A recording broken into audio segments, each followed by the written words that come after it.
სალომე ზურაბიშვილი საქართველოს გზის მხარდამჭერები ქართულ ოცნებას ზეწოლაში ადანაშაულებენ. ხო, მითაიშვილის განცხადებით რამდენიმე უბაში გოჩა გუგუნავას და პარტიის მაჟორიტარი დეპუტატობის კანდიდატების პლაკატები სრულად წაშლილია.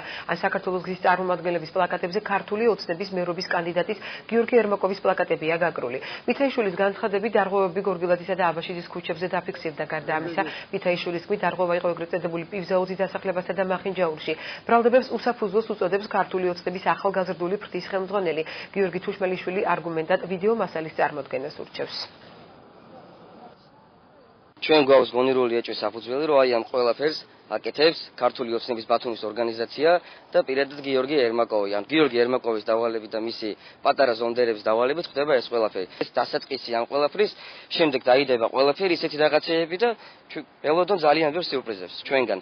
ნამდვილად არ გვაქვს ახალგაზრდობას იმის დროს, რომ ჩვენს ოპონენტებს ვსდიოთ უკან და თავიანთი პლაკატები ჩამოხვიოთ იმისათვის, რომ პირველ რიგში ჩვენი ქვეყანა გვაქვს ასაშენებელი და ვზრუნოთ პირველ რიგში ჩვენს ქალაქს. მეორე ის არის, რომ ჩვენ ახალგაზრდობა ვაფასებთ თქვენს ობიექტურობას, შეგიძლიათ გახვიდეთ ბათუმში ნებისმიერ ქუჩაზე, ნებისმიერ უბანში და ნახავთ თუ როგორ არის ჩვენს პლაკატებზე გადაკრული თავიანთი საარჩევნო პლაკატები.